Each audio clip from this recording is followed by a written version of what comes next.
All of you, not just him. All of you. You're the worst one. Just to be sure, there's a spoiler. Skeleton Crew's finale is almost here, which will likely bring the adventures of Wim, Fern, KB, and Neel to a close in the Star Wars galaxy. These off-worlders have offered their meaningless names. Wim, Neel, KB, and Fern. Originally finding themselves lost in space after boarding the legendary ship, the Onyx Cinder, they found buried on their homeworld, this group of kids has finally made their way back home. However, they've also attracted the interest of multiple pirates seeking a legendary lost treasure. As such, it's going to be very exciting to see how it all culminates in the final episode.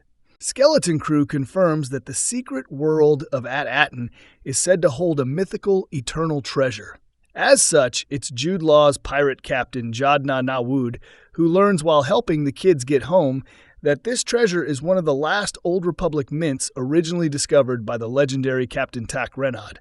Most recently, Skeleton Crew Episode 7 saw the Force-sensitive and lightsaber-wielding Jod threatening the kids to help him get access to Teal'c, At Attin's multiple vaults filled with golden Old Republic credits. With that in mind, here are our biggest predictions for Skeleton Crew's upcoming finale. Hey, remind me, how many votes do you have like this?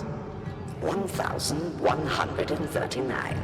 Welcome to Movie Spy. Jod is revealed to be an Order 66 survivor, explaining his Force sensitivity and lightsaber skill.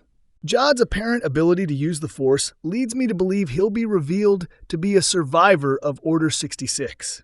Combined with his ability to easily wield the lightsaber Wim found in Tak Rennod's lair beneath Skull Ridge Mountain, it seems Jod likely had some formal training as a Jedi. Training that was likely cut off following the Jedi Purge that preceded the formation of Palpatine's Galactic Empire. As such, I wouldn't be surprised if Jod is revealed to be a former Jedi Padawan who turned to a pirate's life of crime after surviving the events of Order 66. Jod being an Order 66 survivor would also explain his clear resentment towards the kids, having referred to them as sheltered and spoiled in Skeleton Crew Episode 7. It's likely that Jod himself is likely carrying some lingering anger toward the Jedi Order that was supposed to protect and take care of him. It's the background and history for Jod that makes the most sense, and I'm hoping the Skeleton Crew finale finally reveals who Jod really is, considering all of his various names and monikers that are clearly just aliases: Jod Na Nawood, Silvo, Crimson Jack, Dash Zenton, etc. The supervisor is revealed to be Captain Tak Rennod, taking over the Old Republic Mint. Jod and the kids confirmed that At Attin holds an Old Republic mint from an old, hollow recording of Tak Rennod in his lair under Skull Ridge Mountain. Rennod was the legendary pirate captain who first found the planet and was the original captain of the Onyx Cinder. However, there have been conflicting reports and legends about what happened to Rennod and his crew following his discovery of the mint on At Attin, the only evidence of his presence on the world being the buried Onyx Cinder. Keeping that in mind, I have a hunch that Tak Rennod may very well be alive, and perhaps secretly took over as At Attin's supervisor years prior to the events of Skeleton Crew. After all, the supervisor's voice has been heard in Skeleton Crew over a PA system, a voice belonging to actor Stephen Fry, though his face has never been shown. Likewise, the hollow recording of Tak Rennod from earlier episodes also hid the legendary captain's face. Either way, I am expecting to see more of Tak Rennod during the finale in some capacity. The supervisor is a droid, leading At Attin as a secret droid. Whether he's secretly Tak Rennod or not, I also think that the supervisor will be revealed as a droid, rather than the expected human/alien. This would help explain the secrecy of the supervisor, as well as all the anti-droid sentiments that have been made throughout Skeleton Crew. Many of these comments come from Jod, who has voiced a distrust in droids and wanted to speak to the supervisor rather than continue to rely on the droids whom he'd tricked into thinking he was a Republic emissary arriving to pick up a shipment from their vaults. However, anti-droid sentiments have come from the kids' parents too. They've complained that At Attin's security droids don't listen to them, and they actively defied the droids when they sent a beacon beyond At Attin's barrier in the hopes of getting a message to their kids. As such, it does lead me to think that Skeleton Crew's finale will be ripe for a twist, one that confirms that At Attin has been controlled by droids all this time. Likewise, it would be pretty cool if the legendary Tak Rennod was secretly a droid as well. Carson Teva and the Adelphi Rangers make an appearance, arriving to handle Jod's pirate crew. Skeleton Crew has yet to feature any major cameos or characters from other New Republic-era shows.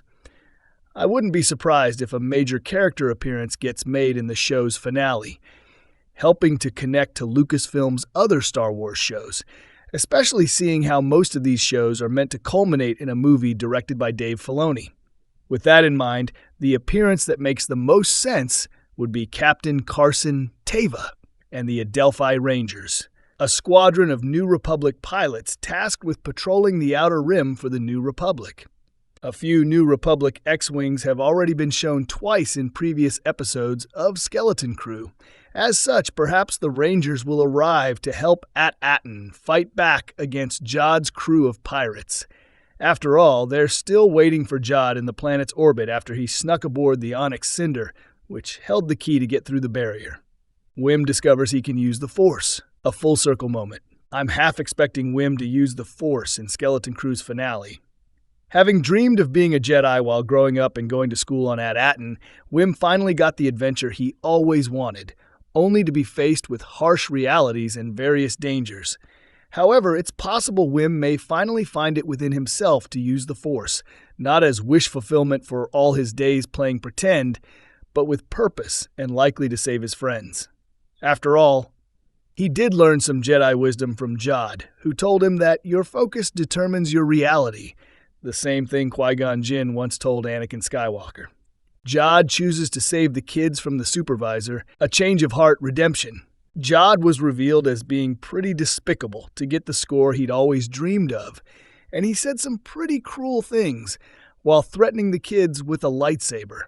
Even then, I do think there's still room for Jude Law's character to turn around and have some slight redemption, especially if the supervisor is revealed to be a major threat in the finale.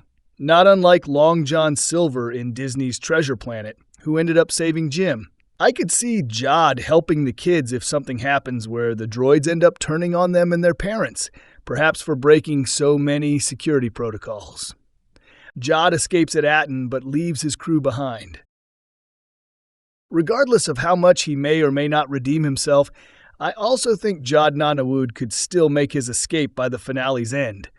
Again, mirroring Long John Silver, I could see him riding off into the proverbial sunset, perhaps with a few credits to his name, and also leaving his crew behind. Then again, this is just conjecture, and it's just as possible that Jod could end up doubling down as Skeleton Crew's villain and meet some sort of demise by the episode's end.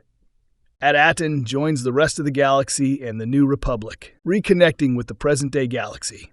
Skeleton Crew has established that At Attin has been intentionally cut off from the rest of the galaxy for centuries, contained within an artificial maelstrom barrier, preventing outsiders from accessing it.